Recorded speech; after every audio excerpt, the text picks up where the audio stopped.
trustees of Elmira College and in them by the Regents of the University of the State of New York, I confer upon you Ray LaHood, the degree Doctor of Laws, honoris causa. Thank you.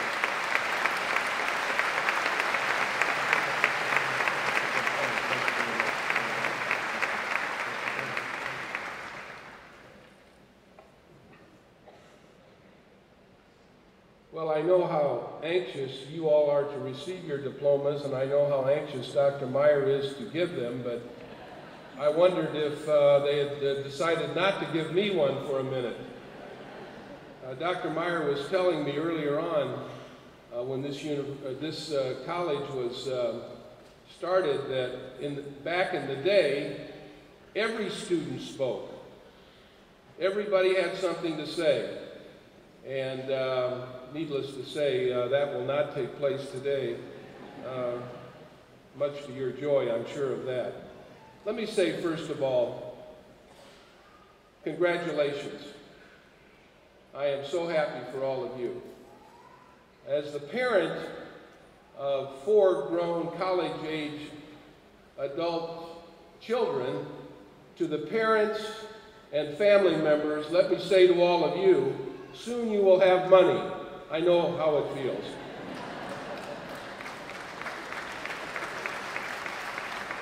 Let me also say a word about your outstanding president.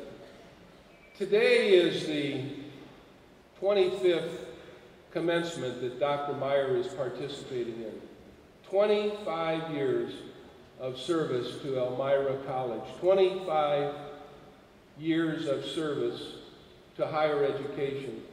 25 years of devoted service to making sure that students like you can do well in the world. Will you please help me recognize 25 years of service to Elmira College. Thank you, Dr. Meyer.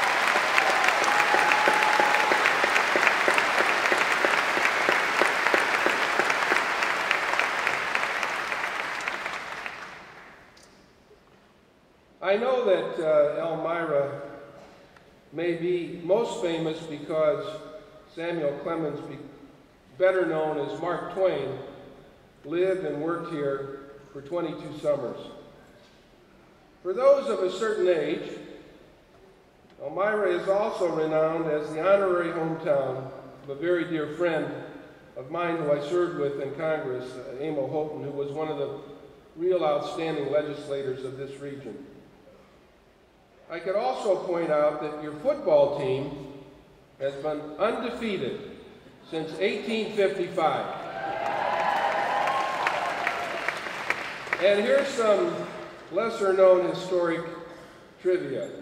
As it turns out, I am not the first, but the second Transportation Secretary to address Elmira 16 years ago, when many of you were just 6 years old.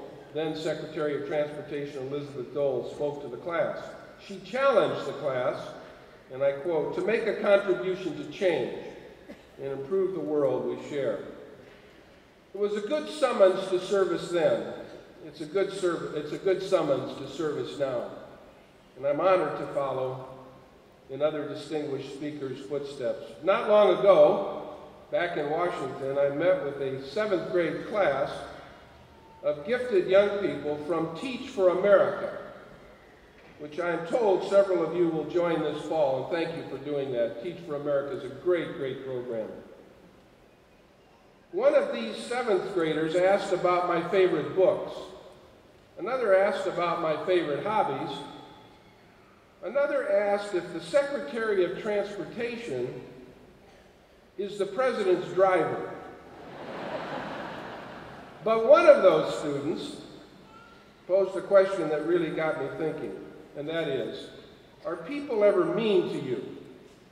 Of course, the short answer is the Department of Transportation have lots of money, writes lots of big checks, so no, people are not mean to me. People like me.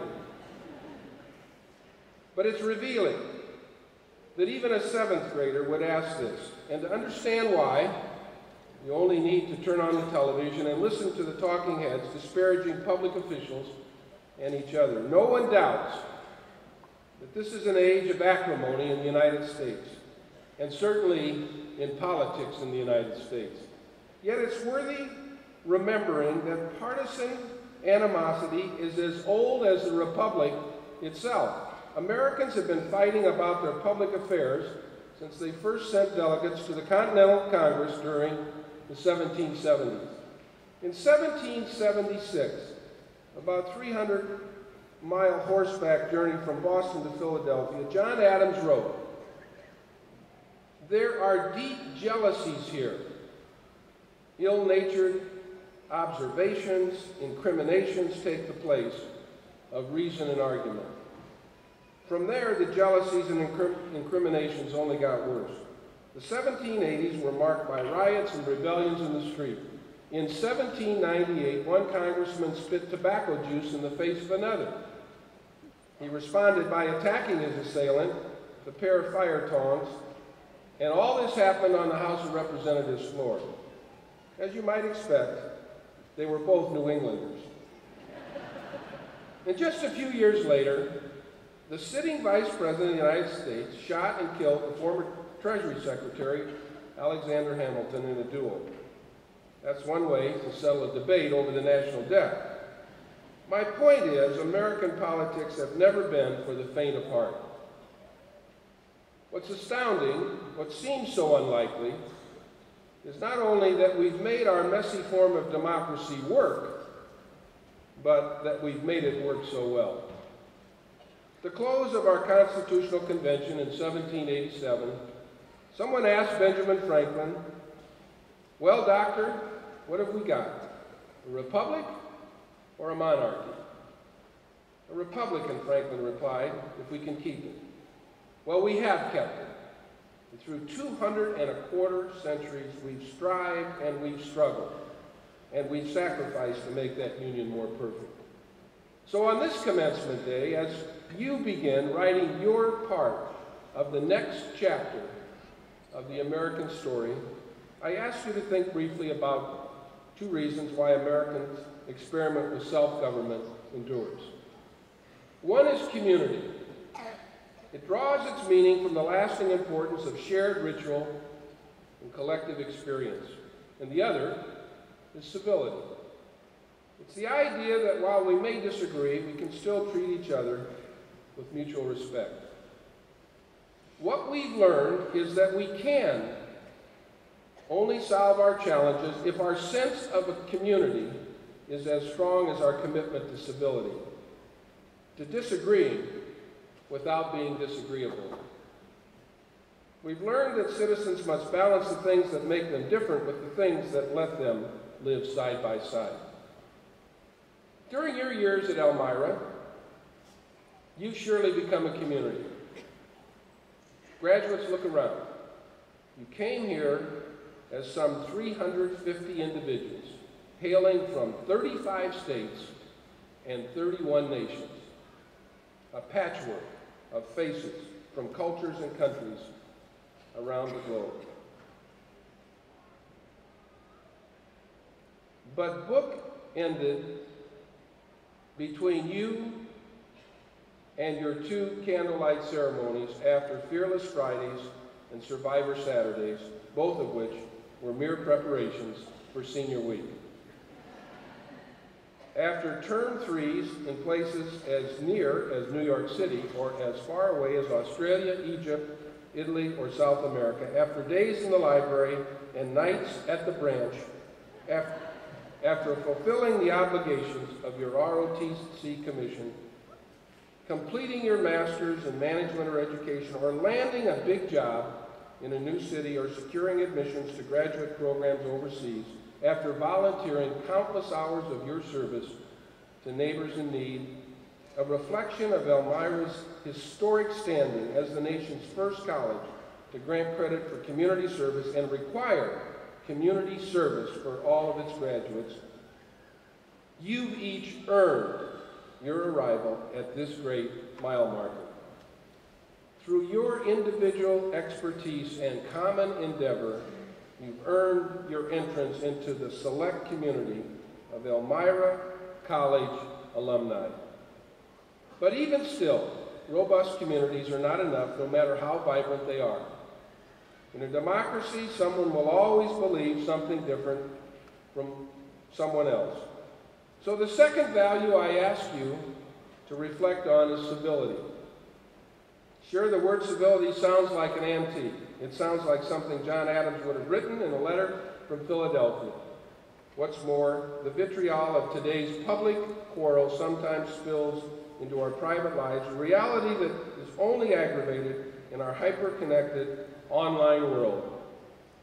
When you can tweet or blog or post to Facebook from a device that fits in your pocket, it's easy to forget that your digital words can be far more callous and cutting than your verbal ones. People regularly type things on the web that they would never say in person. In the process, they take technologies that hold enormous possibility for good and use them for ill. These are the same tools that men and women around the world have used to topple dictators just in recent months. We also hear the cynics profess that incivility is especially pronounced among your generation. You've heard the criticism. They say you're entitled, you're self-absorbed. They call you the Jersey Shore generation, and not because you have great abs.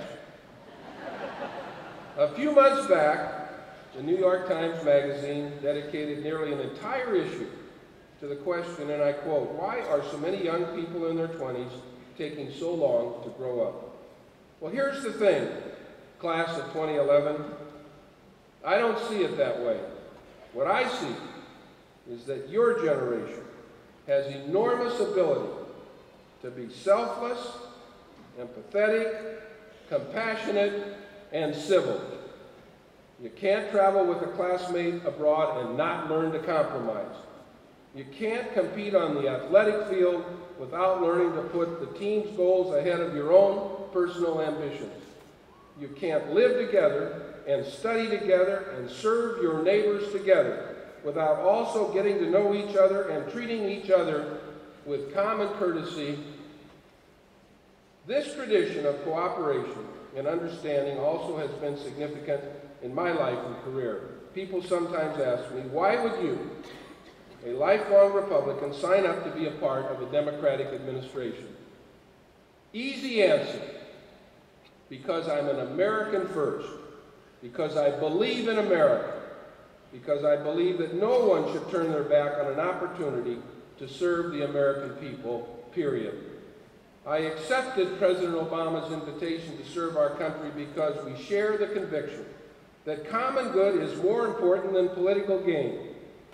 We share commitments to listening and learning, to treating people fairly and respectfully. We share a capacity to cross party lines without surrendering principles, to recognize that others might have valid, understandable points of view that simply are based on different experiences. After all, everyone's entitled to his or her own opinion. The way I see it, President Obama didn't ask me to switch from one side to the other. He asked me to help solve problems. He asked me to join a team that says enough of politics as a zero-sum game in which nobody can find room to negotiate. Enough of disagreement yielding distrust rather than dialogue. Enough of the shouting that drowns out the real objective, serving the people who sent us to Washington in the first place. So I say to all of you, I say all this not because it makes President Obama or me all that exceptional. I say it to remind you of something you already know. Your Elmira College degree is an opportunity and an obligation. As you depart this campus this afternoon, as you pack up your stuff, you have an obligation to bring your dedication to strong community and active civility as well. Take these values with you. They will hold you in good stead. You will be well served by them. Carry these values into your lives and careers, into your small businesses or large firms, into your city halls or state capitals. Open your minds to deliberations, to give and take, to compromise. You'd be surprised just how often paths of common courtesy lead to unexpected places. 40 years ago, I was sitting where you were, at a place called Bradley University, Peoria, Illinois. I have no idea who my commencement speaker was, can't remember. I have no doubt you will not remember in 2051 who your commencement speaker was. But after your days at a singularly American institution, you must remember this. Your differences matter. Today we rightly, proudly celebrate the things that make you an Elmira College community. But ultimately, your willingness to bridge your differences, to respect adversaries who advocate for things that you oppose, this matters more. Building community, debating with civility. This is how you keep Franklin's Republic in your time. America's future depends on you, and looking into your faces, I have unwavering faith in what futures hold precisely because it's in your hands. Congratulations, good luck, Godspeed. Thank you for including me today. Thank you very much. Thank you. Good luck.